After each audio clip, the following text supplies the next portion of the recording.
Vamos a empezar a hablar de la Ley 2/2023 de 20 de febrero, que es la ley que regula la protección de las personas que informen sobre infracciones normativas y de lucha contra la corrupción. Este nombre tan largo pues no es más que la incorporación al derecho español de la Directiva de la Unión Europea 2019/137, que bueno, pues ya hay mucha gente que la conoce y que ha incorporado ese canal de denuncias, y ahora pues tendrá que modificarla pues porque ha salido la nueva ley española. Y la finalidad de esta norma es la de proteger a las personas que bien en un contexto laboral o profesional detectan infracciones penales o administrativas que sean graves o muy graves y que las comuniquen. ¿De acuerdo? Pues este es lo que es el canal de denuncias. No es más que una herramienta que va a permitir a los empleados y a cualquier otra persona alertar confidencialmente, que esto es importante, de manera confidencial, a una organización sobre sospechas de mala conducta. Bien, es una herramienta que es muy importante para reducir los riesgos y crear confianza, y que permita a la dirección detectar la mala conducta en una etapa temprana, es decir, en una etapa en que se puede corregir. Es una ley que viene, digamos, a mejorar las organizaciones y no viene a imponer más obligaciones, o sea, viene a mejorar las organizaciones. Y porque estos canales de denuncia que se regulan en esta ley lo que van a hacer es prevenir que las personas cometan actos de fraude, de corrupción, de acoso o de cualquier otra acción indebida. ¿Cuál es la principal normativa? Ya me he referido un poquito a ella, pero vamos a ver cuál es la normativa de referencia.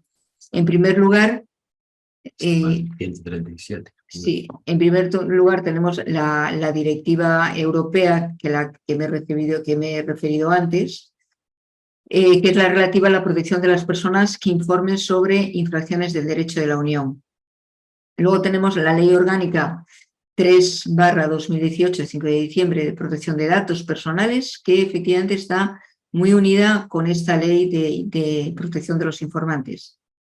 Y finalmente la ley que vamos a hablar hoy, la 2/2023 de 20 de febrero, que es la reguladora de la protección de las personas que informen sobre infracciones normativas y de lucha contra la corrupción, o lo que la famosa ley de los informantes, de los whistleblowing, que hemos oído hablar en repetidas ocasiones, que por fin ha tenido la transposición a España. ¿Qué implica esa implantación del canal de denuncias o el canal de comunicación? Simplemente hacer un inciso, le llamamos canal de denuncias y podemos llamarle canal de denuncias, podemos llamarle canal de comunicación, podemos llamarle como queramos, pero lo esencial de este canal es que es un canal de comunicación interno. Puede ser después ya os explicará Antonio que puede ser interno o externo, pero lo esencial es que es un canal de comunicación. Pues, ¿qué va a implicar este canal de comunicación? En primer lugar, yo creo que lo que va a implicar es un cambio en la cultura de las empresas, ¿no? Es un cambio en la cultura de las empresas que muchas veces venimos insistiendo en que es importante que las empresas pues tengan esa cultura, esos valores, esa misión, y que sea conocido por todo el personal. Bueno, pues esta ley va a ser una inflexión en lo que es la cultura de las empresas. ¿Por qué? Pues porque tiene que tener en cuenta las cuestiones de estrategia y de gobernanza de la empresa. No es un canal. Cuando yo implanto un canal, no lo implanto porque me lo dice la ley y aparte de mi cultura, es decir, tengo que incorporar a mi estrategia ese canal de comunicación, ¿no? Pues, por ejemplo, tengo que pensar quién va a ser el responsable de ese canal de comunicación, ¿no? Eso tiene que ver con mi estrategia. Es muy importante también porque ese canal tiene que hacer reconocimiento de derechos a los informantes, sobre todo tiene que garantizar el derecho a no represalias de los informantes, ¿no? Y luego tiene que tener en cuenta el sistema organizativo, el técnico y el sistema jurídico, porque el canal de denuncias tiene que ser de tal manera que se adecue a los requisitos de esta ley, la 2/2023. ¿no? Y por lo tanto, todo el procedimiento del canal de denuncias que regule tiene que adecuarse a los requisitos de la ley. Tanto importante que vaya incardinado dentro de lo que es la cultura de la empresa y la gobernanza y la estrategia de la entidad. ¿De acuerdo? Claro, pero mucha gente va a pensar que no está obligada, porque hasta ahora hemos visto que hay muchas empresas que tienen canal de denuncias o canal ético, que también se conoce como canal ético, y podemos entrar a lo mejor en muchas páginas web y ver que pone canal ético. ¿no? Y pensamos que es para las grandes organizaciones, para las grandes corporaciones. Pues en estos momentos, la ley 2/2023, me fijo en el punto 2 que estáis viendo en vuestra pantalla, y que dice que va a obligar a entidades con más de 50 empleados. Ahí ya estoy bajando muchísimo el listón, es decir, ya cualquier empresa, cualquier pyme que tenga 51 empleados, ya está obligada a poner ese canal de denuncia. Por lo tanto, primer punto importante. Luego veremos además que eso implica, lo vamos a ver ahora después cuando hablemos de protección de datos, que eso implica que estas entidades con más de 50 empleados van a estar obligadas a tener un delegado de protección de datos también, que bueno, pues hasta ahora las entidades pequeñas, las corporaciones pequeñas, solían delegar esto en una empresa externa. ¿no? Bueno, pues ahora vamos a tener esa obligación. Bien, ¿quién más obliga? Pues las personas jurídicas que entran en el ámbito de aplicación de los actos de la Unión Europea en materia de servicios, productos y mercados financieros, prevención del blanqueo de capitales, seguridad del transporte y protección del medio ambiente. Es decir, hasta ahora el canal ético estaba pensado pues, para temas de corrupción, para temas de acoso. Ahora, digamos que el ámbito de aplicación se amplía muchísimo, ¿no? Y cualquier materia que entre en el ámbito de aplicación de los actos de la Unión Europea entra dentro de este canal de denuncias. Por tanto, estarán obligados, ya digo, las entidades con más de 50 empleados, las sociedades y fundaciones del sector público y corporaciones de derecho público, las administraciones públicas, territoriales e institucionales y órganos constitucionales, es decir, ya no solamente es la empresa privada la que está obligada, también la empresa pública y las entidades públicas, las entidades, los partidos políticos, los sindicatos, las organizaciones empresariales y las fundaciones, todos aquellos que reciban fondos públicos, y también las autoridades independientes, es decir, los organismos que gestionen servicios de la seguridad social, universidades públicas, etc. Todos ellos tienen canal de denuncia, o sea que ya tenemos un canal donde podemos poner nuestras denuncias, o sea, cualquier infracción que consideremos que se está cometiendo cualquiera de estas entidades, podemos efectivamente cursarlas a través de ese canal de denuncias. Bien, y seguimos. ¿Qué plazos tengo? ¿Qué plazos tengo para implantar ese canal ético o ese canal de denuncia? Bueno, pues en principio la entrada en vigor ya está. La entrada en vigor fue el 13 de marzo de 2023. Eso quiere decir que ya hace un mes que entró en vigor la ley y por lo tanto tenemos que empezar a ver cómo vamos a implementar esta herramienta. ¿no? Las administraciones y las empresas con más de 249 empleados tienen de plazo para su implantación hasta el 13 de junio de 2023. Es verdad que hay muchas empresas que ya tienen muchos empleados, grandes empresas, que ya tienen implementado este canal de denuncias, pero atención porque ahora se tienen que adecuar a la nueva ley, ¿de acuerdo?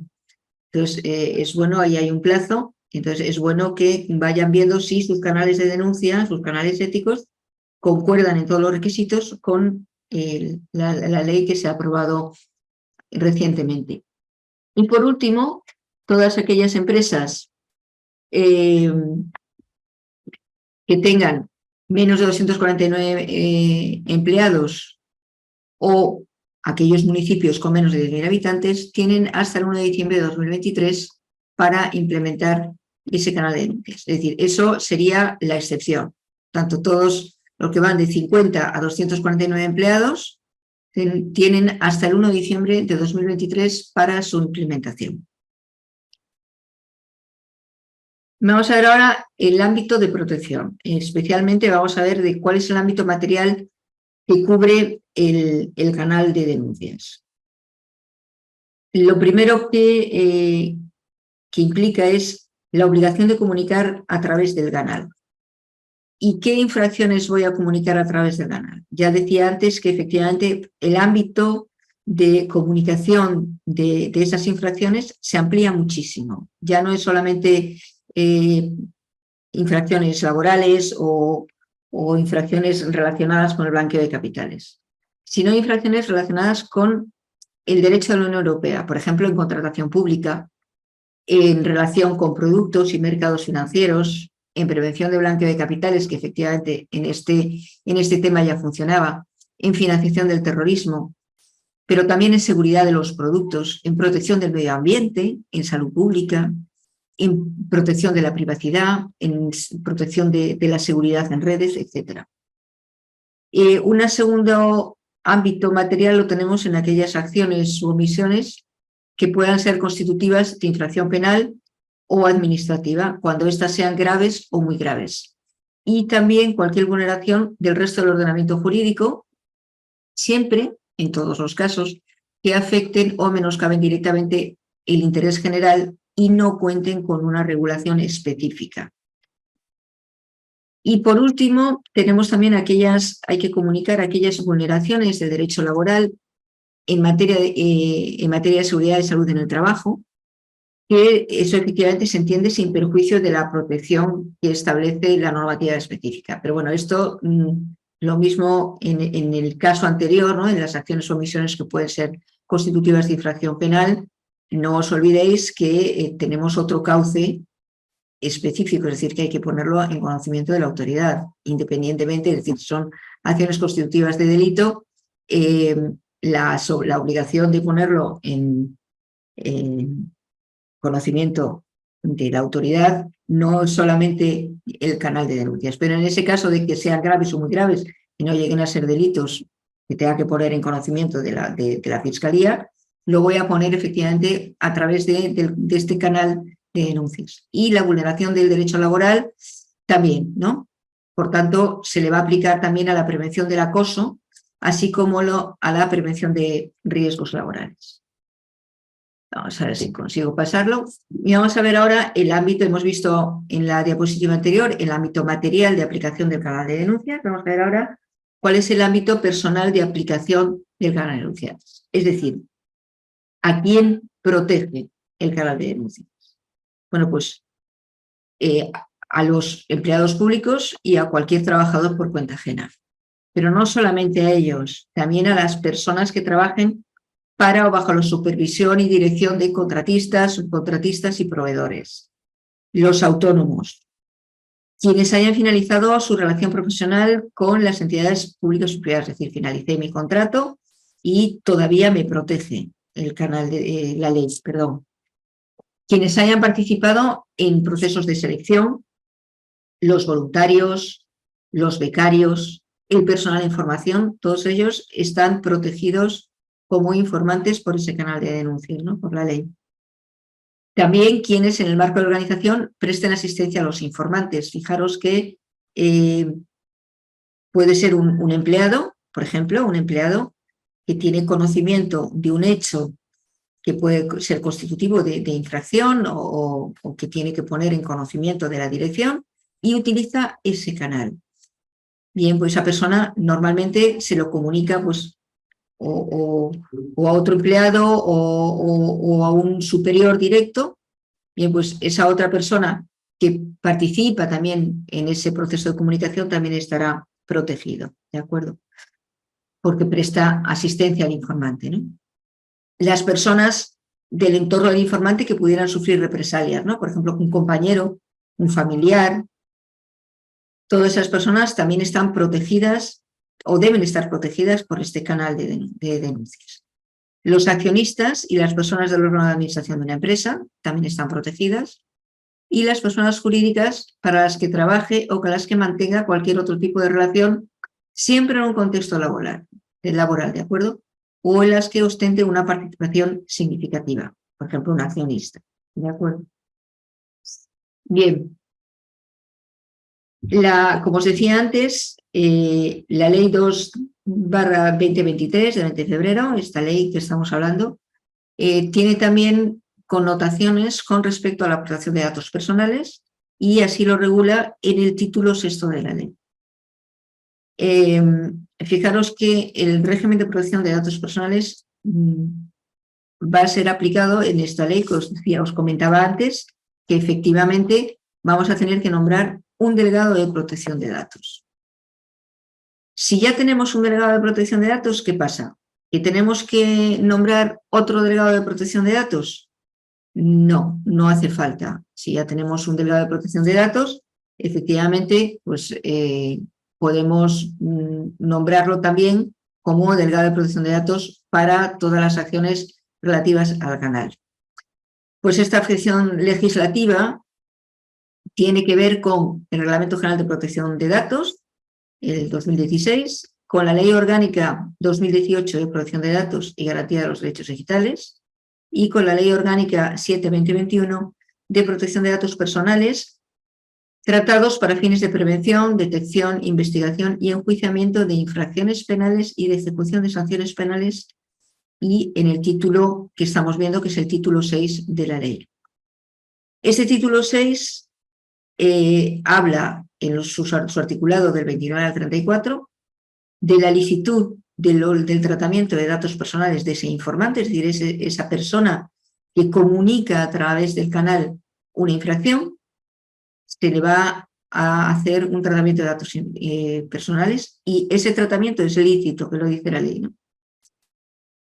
A esa persona que informa, a ese informante, se le tiene que informar sobre la protección de datos personales y el ejercicio de derechos, es decir, ¿para qué son? Lo mismo que hacemos ahora cuando gestionamos datos personales, informamos a la persona a la que vamos a tratar los datos de para qué se van a tratar sus datos y qué ejercicio y qué derechos puede ejercitar en relación con ese tratamiento de datos. Bueno, pues al informante también se le tiene que informar. También se va a hacer un tratamiento de los datos personales en el sistema interno de información. Y lo que es importante, se le tiene que informar a ese denunciante o a ese informante, como le queráis llamar, que los datos se van a preservar, van a ser efectivamente secretos esos datos. Es decir, se va a preservar la identidad del informante y de todas las personas afectadas. Eso solo se puede poner de manifiesto cuando nos lo requiera una autoridad judicial. Entre tanto, efectivamente, el sistema tiene que garantizar no sé cómo decirlo, anonimicidad del informante. ¿De acuerdo? El anonimato. Sí, el anonimato del informante. Y con esto, pues termino mi presentación y le doy paso a Antonio, que va a continuar con el funcionamiento. Sí, yo ya voy a empezar a hablar, descansar un poco la Almudena, vamos a empezar a hablar del sistema interno de información, ¿vale? ¿Qué características debe tener y algunos aspectos de él? De acuerdo, recordaros que este es un webinar breve, como una píldora, ¿vale? Con lo cual, para ampliar información, ya sabéis que hay que estudiar un poquito la ley. Debe estar integrado ese sistema interno de información, nos dice la ley, que debe estar integrado en la estrategia de la empresa. ¿Qué quiere decir esto? Que debemos definir en el marco de nuestra empresa cuál es el objetivo de mi canal. ¿De acuerdo? Debemos contar con una política y una estrategia que enuncie cuáles son esos principios generales de ese sistema. ¿De acuerdo? Para qué lo creamos y con qué objetivo lo creamos y demás. Además, debemos establecer cuál es el procedimiento de gestión, es decir, aparte lo establece como obligatorio la ley, es que se debe establecer un procedimiento de gestión y ese procedimiento de gestión, ¿vale? Debe ser publicitado, debe identificar qué canales existen para hacer, debe hablar, dentro de ese procedimiento de gestión se debe hablar de plazos, de acuso de recibo, de gestión de la información, de cómo se archiva toda esa información, ¿vale? Debe recoger también ese procedimiento de gestión los derechos de las partes, qué derechos asisten al denunciante y qué derechos asisten al que se denuncia, ¿de acuerdo? Y además debe tener en cuenta también, como muy bien vino comentando Almudena a lo largo de su intervención, el tema de la protección de datos, que es algo que nos afecta muchísimo. Además, él debe contar, ese sistema interno de información debe contar con un libro de registro, ¿vale? Es decir, que todos los sujetos que están obligados a tener un sistema interno de información deben contar con un libro de registro, ¿de acuerdo? Que llegado el momento, la Autoridad Independiente de Protección del Informante puede solicitar ese libro de registro, ¿de acuerdo? Para hacer las comprobaciones pertinentes. Vale, el sistema interno de información, ¿de quién es responsabilidad su implantación? Pues del órgano de administración u órgano de gobierno de cada entidad u organismo. Vale, eso sí, en este sentido muy parecido al plan de igualdad que hablábamos el otro día, es previa consulta con la representación legal de las personas trabajadoras. Vale, con la RLT hay que consultarlo, tenerlo consultado con ellas, ¿de acuerdo? Entonces, ¿qué características principales deberá tener ese sistema interno de información?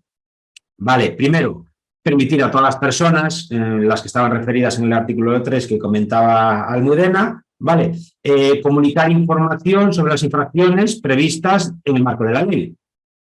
Además, debe estar diseñado y establecido y gestionado de una forma segura, ¿vale? Es decir, que se debe garantizar la confidencialidad de la identidad del informante, de la persona informante, ¿vale? Y de cualquier tercero mencionado en la comunicación, ¿de acuerdo?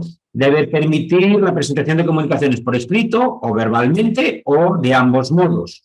Debe integrar los distintos canales internos de información que pudieran establecerse dentro de la entidad. Si hay distintos canales, debemos organizarlos, coordinarlos, organizarlos, ¿de acuerdo? En el marco de ese sistema interno de información. Debe garantizar que las comunicaciones presentadas puedan tratarse de manera efectiva dentro de la entidad o organismo, ¿vale? ¿Con qué objetivo? De que el primero en conocer la posible irregularidad sea la propia entidad o organismo. ¿De acuerdo? Aquí cuando hablamos de sistemas externos e internos, hombre, yo entiendo que como entidad prefiero enterarme de esa posible irregularidad internamente antes que externamente, ¿de acuerdo? Es el ejemplo de cuando tienes dos hijos que va al cole, uno comete una infracción, ¿vale? ¿Por quién prefieres enterarte? ¿Por el director del colegio, por la policía o por tu hermano? Pues hombre, casi mejor enterarte por el hermano, ¿no? Que venga el director o que venga la policía. ¿De acuerdo? Debe ser independiente y aparecer de forma diferenciada respecto a los sistemas de información de otras entidades o organismos, ¿vale? Si hay ese canal externo, que quede muy claro cuál es el canal externo, cuál es el canal interno, ¿vale? Tiene que ser muy visible, lo de que se ponía en el internet un poco oculto aquí, que no se veía casi, no, tiene que estar muy claro dónde se puede hacer una comunicación o una denuncia, ¿vale? Debe contar con un responsable, que ya hablaré luego a continuación, ¿vale? Del sistema de información, que viene recogido en el artículo 8 de la ley. Debe contar con una política y una estrategia que enuncie los principios en materia de sistema interno de información y defensa de informantes. Es decir, debemos recoger, como decía antes, ¿vale? Debe estar en esa política y esa política debe estar comunicada, debe estar clara y ese procedimiento de gestión debe estar comunicado para que todo el mundo lo conozca, ¿vale? Además, debe contar con ese procedimiento de gestión de todas las informaciones recibidas y además establecer garantías para la protección de las personas informantes, ¿de acuerdo? Respetando siempre lo establecido en el artículo 9 de la ley. La gestión del sistema de información sí puede hacerse internamente o por un tercero externo, ¿vale? Si es internamente, veremos ahora que puede ser o una persona física o un órgano colegiado, ¿de acuerdo? Y si lo hace por un externo, ¿vale? Lo que se externaliza es la gestión del sistema, es decir, la recepción de las informaciones, ¿vale? Debe garantizar, si se hace con un tercero, los términos previstos en la ley de independencia, confidencialidad, de protección de datos, secreto de comunicaciones, ¿de acuerdo? Y en ningún caso supone la atribución de la responsabilidad a ese tercero al que se le asigna la gestión, ¿vale? La responsabilidad recae sobre la responsable del sistema, que es alguien interno y que es alguien de la empresa, ¿de acuerdo? Y en relación al tema de protección de datos, ese tercero tendrá la consideración de encargado de tratamiento a efectos de la legislación y protección de datos, ¿sí? ¿Quién nombra al responsable quién designa a ese responsable del sistema interno de información? El órgano de administración o órgano de gobierno de cada entidad. ¿Quién podrá ser responsable del sistema interno de información? Podrá ser o la persona física o un órgano colegiado, ¿vale? Pero ese órgano colegiado debe delegar en uno de sus miembros esa función de responsable del sistema de información, ¿vale? Ese responsable debe tener las características de independencia, debe tener las características de autonomía respecto a esos órganos de la entidad, ¿vale? Y además debe contar con los medios necesarios, ¿vale?, para desarrollar su labor. ¿De acuerdo?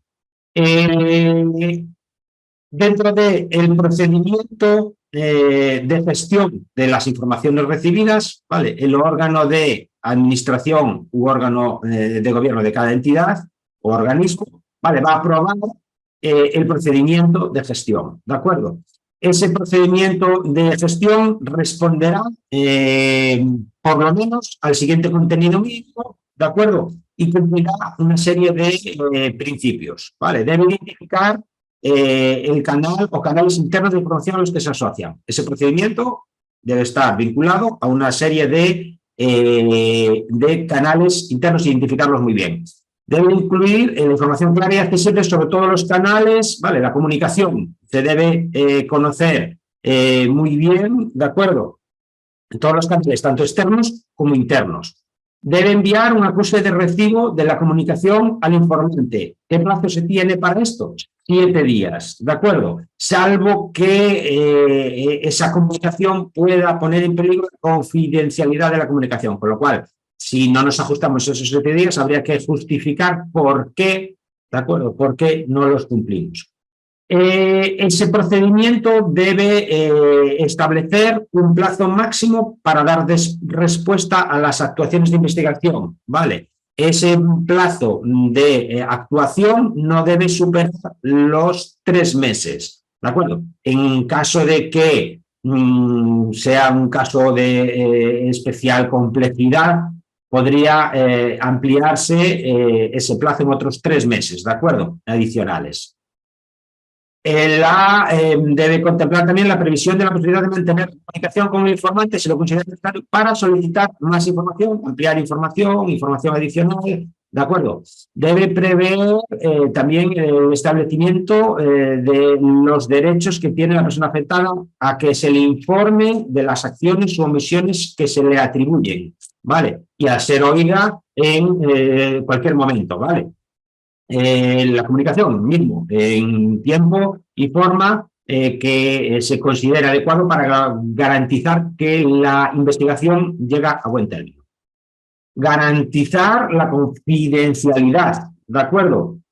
Si esos canales, los canales de denuncia utilizados no son los adecuados, pues debe garantizarse también la confidencialidad.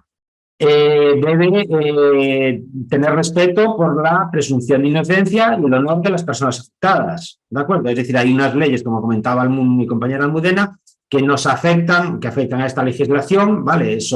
Y se deben tener en cuenta. Idem para la protección de datos de carácter personal, ¿de acuerdo? Y además debe contemplar ese procedimiento, la remisión de la información al Ministerio Fiscal si existen indicios de delito. Aquí tenemos unas pequeñas dificultades. La norma, la ley exige que nosotros remitamos al Ministerio Fiscal si existen indicios de delito, pero también hay una norma que dice que la autoinculpación, vale, no, estamos protegidos, es decir, nosotros no podemos autoinculparnos de algo, o tenemos derecho a no autoinculparnos, con lo cual aquí habrá que ver normativa en las resoluciones que vayan saliendo, ¿de acuerdo? Porque, claro, parece que están un poco contrapuestas, ¿no? Ambas. Las medidas de protección que establece la ley, ¿vale? La prohibición de represalias, obviamente, ¿vale? Y las medidas de apoyo a la persona informante, ¿de acuerdo? Información y asesoramiento, asistencia afectiva por parte de las autoridades competentes, apoyo financiero, apoyo psicológico, todos estos aspectos, ¿vale? Así como establece medidas de protección frente a represalias, como que se exima de responsabilidad ante la obtención de información relevante o que se invierta la carga de la prueba en aquellos procesos que inicien para exigir la reparación de daños. Entonces, todas estas medidas, en el título 7 de la Ley 2/2023, establece una serie de medidas para proteger a las personas informantes. ¿De acuerdo? Y como decíamos, los canales de información, ¿vale? Existen diversos tipos, los más, quizás, ¿vale? El más adecuado sea el canal digital, porque nos permite cumplir con muchas de las exigencias que se establecen en la ley, ¿vale? El anonimato, la gestión, etcétera. Entonces, aquí tenéis un ejemplo de un canal ético de una entidad en la cual si hacemos clic nos lleva a una página en la que nos pone poner una denuncia o ver una denuncia que hayamos puesto y aquí nos empezaría a pedir todos los datos relativos, disculpad, todos los datos relativos a la denuncia, ¿no? Empezaremos poniendo los datos, luego tus datos personales, describiendo, ¿de acuerdo? Podemos adjuntar. Entonces, como veis, el canal digital nos permite como seguir o hacer un seguimiento o un cumplimiento de toda la normativa que establece la ley de una manera más o menos ordenada. Pero tenemos los digitales, tenemos los telefónicos, tenemos el hablado, tenemos el de correo electrónico, ¿vale? El correo electrónico quizás algunas de confidencialidad, aspectos como confidencialidad o anonimato, a veces puede ser que sea difícil, ¿de acuerdo? Pero que no solo es el canal digital el que puede utilizarse. Y vale, más que nada, nosotros queríamos haceros esta pequeña introducción al canal de denuncias y Marina, cuando quieras por nuestra parte. Moitas grazas, Almudena e Antonio. Como comentábamos ao comezo do webinar, se teñen algunha dúbida aínda, poden facer as súas consultas no chat ou nese apartado de preguntas e respostas que teñen na parte inferior. Imos darlle resposta a algunhas das dúbidas que foron plantexadas a través das distintas canles. Esther Vázquez pregunta como podería aplicarse esta lei na comunicación entre un consumidor ou empresa e as institucións públicas. E pon un exemplo, non? Poderíase denunciar a realización dunha inspección que foi realizada con prepotencia ou de forma incorrecta por extralimitarse nas funcións. Sería un caso a incluir neste tipo de canle? Sí, por supuesto, es decir, primero, o sea, tendría que implementarlo el canal, que en estos momentos no está implementado, pero en el caso de que estuviera implementado, sí que podría denunciarlo. Esta actuación abusiva se podría denunciar por medio de este canal de denuncias, perfectamente. Lo que no quiere decir que no tenga otros canales para denunciarlo, pero sí, efectivamente, para eso está, es decir, para evitar posibles abusos y para evitar fallos, es decir, lo normal es que eso se ponga en conocimiento de la organización y que la organización ponga remedio a todas esas actuaciones contra la norma o contra la cultura de la empresa, me da igual que sea pública o privada, efectivamente. Ao fío un pouco desta dúbida, tamén plantexaba Esther, como pode atoparse esa canle de denuncia correspondente a unha institución pública na que se quere poñer esa denuncia, non cal é o apartado ou cal é a estrutura habitual na que se atopan nas diferentes administracións, se hai algún patrón. Hay administraciones que ya lo tienen implementado y otras que no, pero en la propia página web, puesto que es un canal externo para que los administrados puedan denunciar, en la propia página web debe de aparecer canal ético, canal de denuncias, canal de información, como le queráis llamar.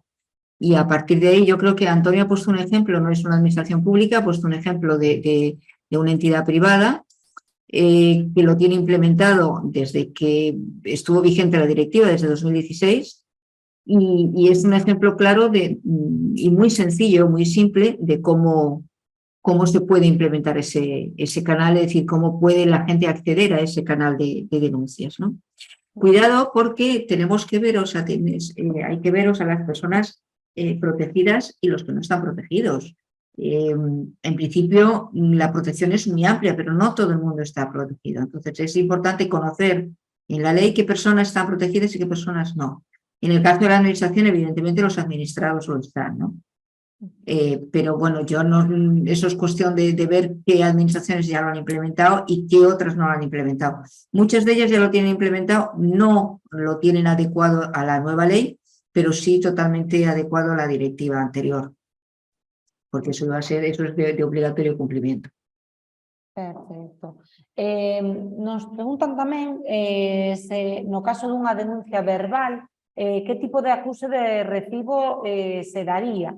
Entendo que aquí é, pois, no caso de trasladar esa situación... Eso debe definirse en el procedimiento de gestión. ¿Vale? El procedimiento de gestión deben establecerse los canales y establecer cuál será el procedimiento que se va a seguir. Entonces, cuando se recibe una comunicación verbal, ¿cómo se hace?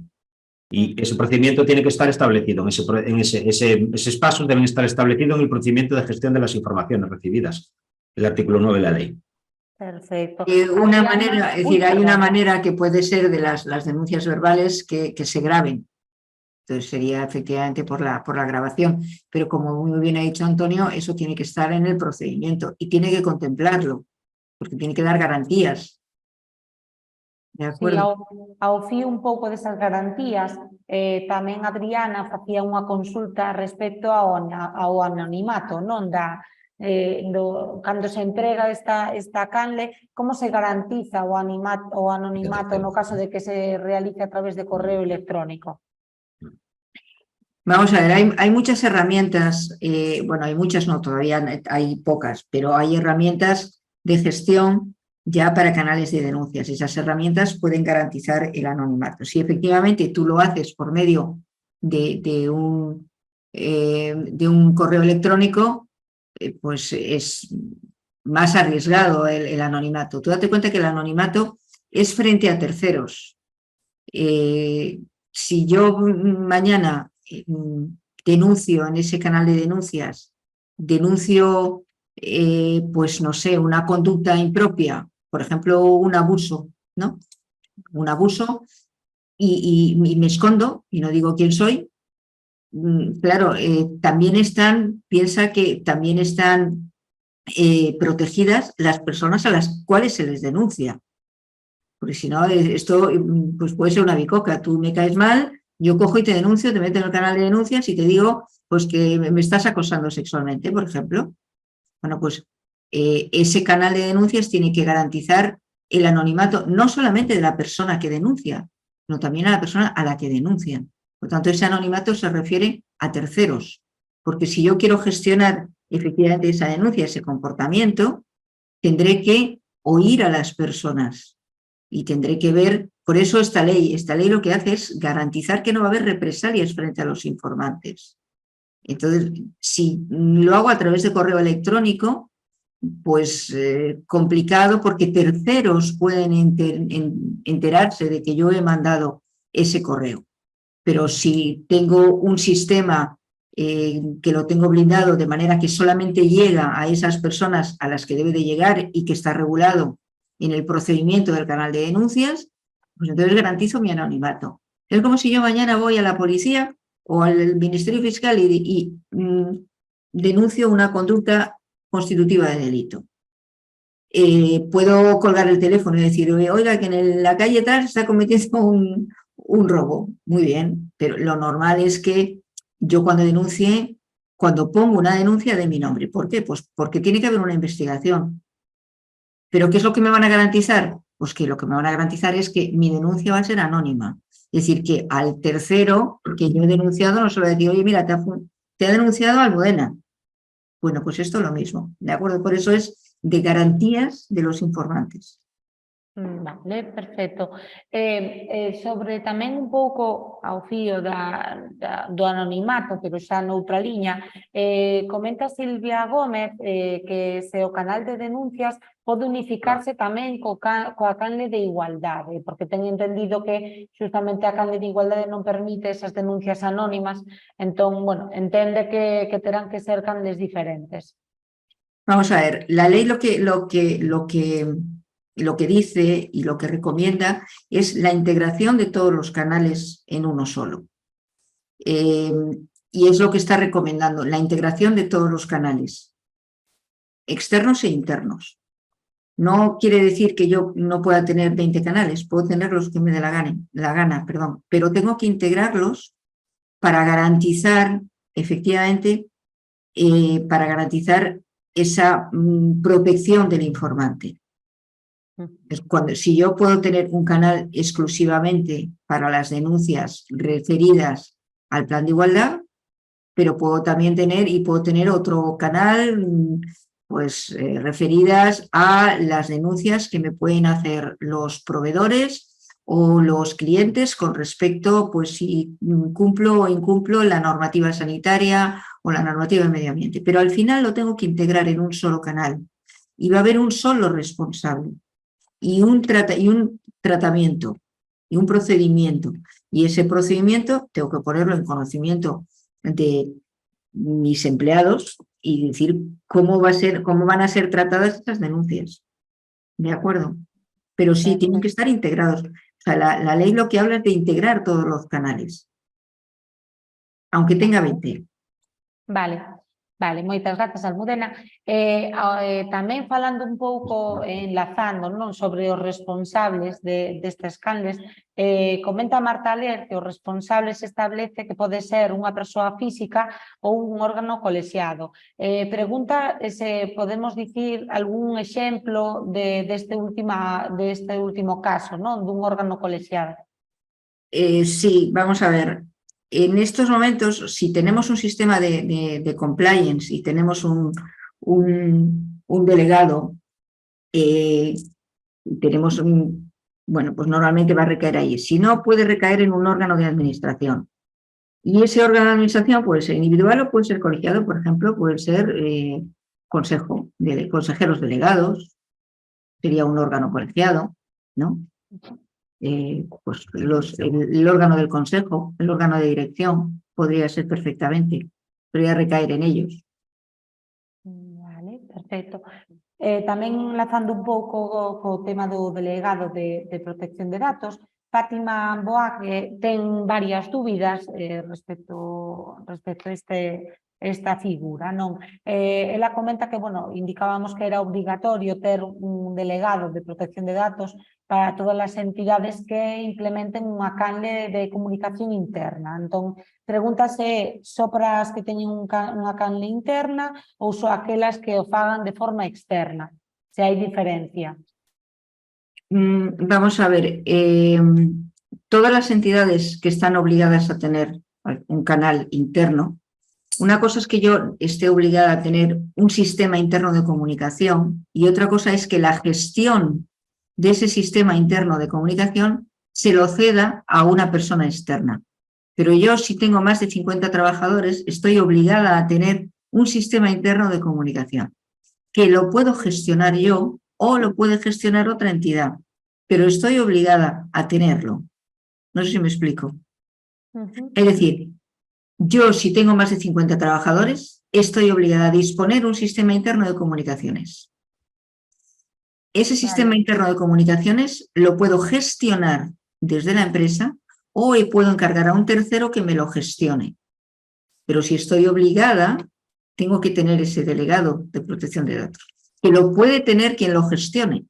¿De acuerdo? Es como decir, pero yo estoy obligada, si tengo más de 50 trabajadores, a tener ese sistema interno de comunicaciones. Por lo tanto, estoy obligada a tener ese DPO. Vale, ela recalcaba tamén un pouco insistindo neste apartado que se o canal ético se xestiona de forma interna na propia entidade, referíndose xa ao artigo 37 do regulamento e o artículo 34 inicial da lei, indica que se esa canle se xestiona de forma interna da entidade non entende porque é obrigatorio non o nomeamento dese responsable de tratamento. Non bueno, máis concretamente indica o artigo, pon o responsable ou encargado do tratamento designarán un delegado de protección de datos sempre que o tratamento o leve a cabo unha autoridade ou organismo público, excepto os tribunais que actúen en exercicio da función xudicial. Non? Entón, ela fai alusión a de esa obrigatoriedade de ter esa figura, cando é obrigatorio. Y pues vuelvo a repetirlo, es obligatorio cuando tenemos más de 50 trabajadores y por lo tanto estamos obligadas a disponer de un sistema interno. Y eso lo dice la Directiva 219/1937. Y obliga efectivamente a las entidades obligadas a disponer de un sistema interno de comunicaciones. Xa nun caso concreto sempre lembramos a todos que para dúbidas xa moi específicas, se Fátima ou calquera outro quere facer unha consulta, sempre poden facela a través do formulario da nosa página web, que veremos o caso concreto de forma máis detallada. Xa por rematar, unha das dúbidas que tamén foi bastante nomeada era en relación á obriga e o número de traballadores das empresas, que entendemos que que virá asociado á plantilla media que teña a empresa no ano, non? Que vai determinar ese número de traballadores. Pero, en concreto, Xulia pregunta se no caso de un grupo de empresas que operan de forma independente cada unha e non chegan a 50, pero, entre todo así, é de aplicación esa obrigatoriedade a ter a canle. A ver, la ley no dice nada al respecto. Yo me imagino que tendrá un reglamento de desarrollo, como lo tuvo en su momento la Ley de Igualdad, y ver qué pasa con esas empresas que tienen momentos puntuales, efectivamente, en que tiene 50 y otros momentos en que no tiene 50 trabajadores. No hay un reglamento de desarrollo, es muy nueva la ley y no sé efectivamente cómo funcionará este tema porque la ley no dice nada. Yo simplemente, a ver, es una recomendación, es decir, es muy bueno que tengamos y que implementemos, independientemente de que la ley me obligue o no, de que implementemos este canal de denuncias, ¿no? Es bueno porque a mí me está dando un feedback las personas de cómo está funcionando mi organización. Entonces, si yo consigo implantar ese canal de denuncias, o sea, ¿no? Aquí a veces es cierto que muchas veces supone un gasto, y va a suponer un gasto en la empresa, pues porque lo más seguro es que lo implementa a lo mejor con una herramienta tecnológica, ¿no? Hoy en día existen en el mercado pues herramientas tecnológicas que ya nos gestionan este canal de denuncias, ¿no? Pero por otro lado, es decir, cuanto más feedback reciba en ese canal de denuncias del funcionamiento de la organización, eso me va a hacer, a la organización le va a hacer prever que hay comportamientos o que hay cosas que debo cambiar. Entonces, eso tiene mucho que ver con la cultura de la empresa. Más que con la obligatoriedad, estoy rozando el límite de los 49, pongo o no pongo un canal de denuncias. De todos modos, yo supongo que esto después va a ser objeto de un reglamento de desarrollo. En la ley ahora, en estos momentos, nada dice sobre esto. En su momento la Ley de Igualdad tampoco lo decía y después hubo un reglamento de desarrollo para ver en qué momento cumplo con esos 50 trabajadores y tengo la obligatoriedad de implantación o no. ¿Vale? Perfecto, Almudena. Bueno, pois antes de nada agradecer a presentación que penso que foi de moito interés para todos os asistentes e dá unha pincelada xeral da normativa e das obrigas que teñen as empresas. En principio, ata aquí o webinar de hoxe. Lembren que nas próximas horas terán a súa disposición na nosa canle de YouTube a grabación do webinar, que tamén poderán acceder a través da nosa página web responde.igape.es, onde tamén estará compartillada a presentación do ponente. Habería algunhas dúbidas máis, pero agradeceríamos que calquera dúbida concreta, lembramos sempre que poden facer esas consultas concretas a través do noso formulario web, da nosa plataforma, da página web que está tamén responde.igape.es, onde pois atoparán as diferentes canles a través das que les poden contactar con nós, por correo electrónico, teléfono, chat, e no propio formulario. Grazas de novo, Antonio Almudena, grazas a todos por acompañarnos, moi bons días a todos. Buenos días a todos y todas. Buenos días y muchas gracias por vuestra presencia. Grazas, ata logo. Hasta luego.